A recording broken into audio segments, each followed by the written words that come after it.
हरे कृष्णा। तो श्रीमद् भगवद गीता के हम आगे चर्चा करेंगे। पिछले श्लोक में बताया था कि यज्ञ क्यों ज़रूरी है हमारे लाइफ में। तो यज्ञ करने के लिए भगवान सृष्टि जब किए थे उस समय बताए थे कि यज्ञ करोगे तो आपका जीवन सफल होगा।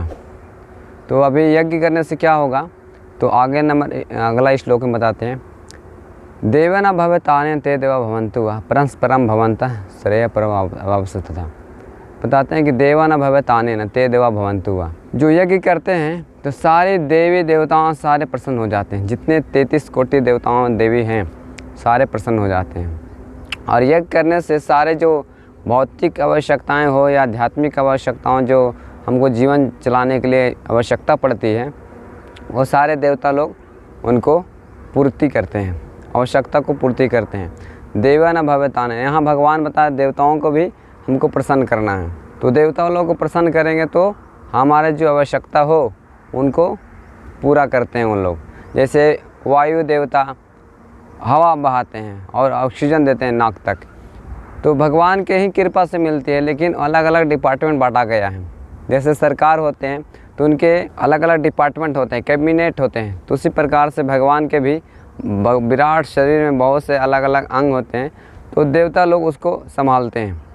जैसे इंद्र हैं, बारिश कराते हैं तो बारिश का डिपार्टमेंट है। और हो गया अलग अलग जल का करना, और वरुण देवता समुद्र का। तो इस प्रकार से सारे देवताओं का डिपार्टमेंट है। तो सारे देवताओं के यहाँ भगवान बोल रहे हैं देवा न भवेतानि ते देवा भवन्तु।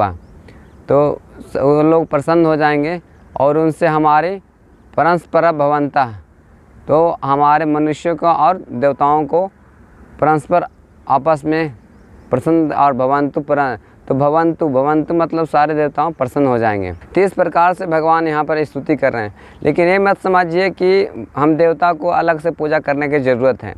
भगवान बोलते हैं कि ये 5वां अध्याय पढ़ेंगे आगे में अध्याय में 5वां अध्याय में। तो भगवान बोलते हैं 29 नंबर श्लोक में, यज्ञ भोक्ताराम एक तपस्या सर्वलोका महेश्वरम सुहृदम सर्वभूतानां ज्ञात्मा शांति मृक्षति। सारे यज्ञ भोक्ताराम एक तपस्या, सारे भोक्ताओं का कौन है? कृष्ण ही है। तो देवता लोग भोक्ता नहीं है। उन लोग भोक्ता असली कौन है? भगवान श्री कृष्ण। भोक्ताराम एक तपस्या सर्वलोक महेश्वरम, सारे लोगों का ईश्वर कौन है? भगवान श्री कृष्ण ही है। तो उनको हम प्रसन्न करेंगे तो देवता लोग भी प्रसन्न हो जाएंगे। क्योंकि जैसे पेट है तो पेट में हम भोजन डालते हैं तो भोजन पेट में जाता है, तो पेट से सारे एनर्जी उत्पन्न होने के बाद में फिर सारे अलग अलग अंगों में जाते हैं। तो उस प्रकार से हम जड़ में डालते हैं तो जड़ से सारे तना शाखाएँ अलग अलग पहुंच जाते हैं एनर्जी। ऐसा नहीं कि हम खाना है मुंह में तो हम मुंह में ही डालेंगे, यानी कि आँख में देखने के लिए ताकत चाहिए तो हम आँख में डालेंगे और सुनने के लिए कान में डालेंगे। ऐसा नहीं है, हमको पेट में ही डालना पड़ेगा मुख के द्वारा। तो भगवान जो है सारे देवताओं को ईश्वर हैं। देव एक नाम है देवेश, सारे देवताओं के ईश्वर। तो ईश्वरा परमा कृष्णा सच्चिदानंद विग्रह अनादिरादिर गोविंद सर्व कारण कारणा। तो भगवान जो श्री कृष्ण है सारे कारणों के कारण हैं।